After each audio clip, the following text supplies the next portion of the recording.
د متحده عربي اماراتو او افغانستان سیاسي او اقتصادي اړیکې پیل به د دواړو هیوادونو ترمنځ د ورورګلوۍ اړیکې لا هم پیاوړې کړي. دغه خبرې د افغانستان د متحد قومونو په نامه د ادارې مشر اجمل خان زازي له شمشاد سره په خبرو کې وکړې. اجمل خان زاده د هغې غونډې مؤسس هم دی چې پکې به امارات میشتي افغانان د متحده عربي اماراتو د خپلواکۍ ورځ لمانځي.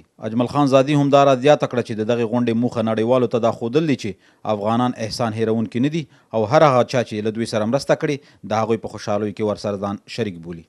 ان شاء الله ډیر ځکه د خلک به پوه شي چې افغانان احسان فراموش نه دي، افغانان همیشه د خلکو احسانونه مني او شکرګزار دي او دا به ان شاء الله د افغانستان په آینده کې یو غټ رول ولوبوي ځکه چې متحده امارات الحمدلله یو غني ملک دی او د دوی سرمایه ګزاري په افغانستان کې ډیر غټ ضرورت دی موږ ته. نو زه مطمئنه یم چې د دې یو نوی د دوستۍ پړاو به شي. اجمل خان زازي همداراز وویل چې په دغه غونډه کې د امارات میشتو افغانانو ترڅنګ بهرني میلمانه او د افغانستان حکومتي چارواکي د پارلمان او مشرانو جرګې غړي هم بلل شوي دي.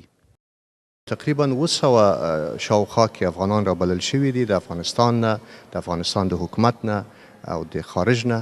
په متحده عربي اماراتو کې د افغانانو د ټولنې یو تن مسؤل عبدالصمد افغان د اجمل خان زازي د دغه ابتکار د مننې ترڅنګ وویل چې په دغه غونډه کې به ټول امارات میشتي افغانان ګډون کوي او د اماراتو سره د دوی د مینې اظهار به په شاندارې مراسمو سره کوي.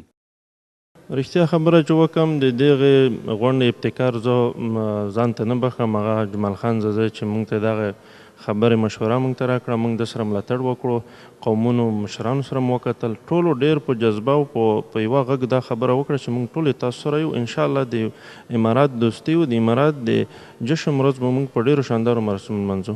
د یادونې وړ ده چې دا لومړی ځل دی چې په اماراتو کې افغانان د متحده عربي اماراتو د خپلواکۍ ورځ په دغه راز بې مثاله توګه لمانځي. متحده عربي امارات یو 40 کاله پخوا خپلواکي واخیسته او نن د نړۍ د ټولو ستر سوداګریز مرکز څخه ګڼل کیږي. نسیم پښتون، شمشاد تلویزیون، دوبۍ.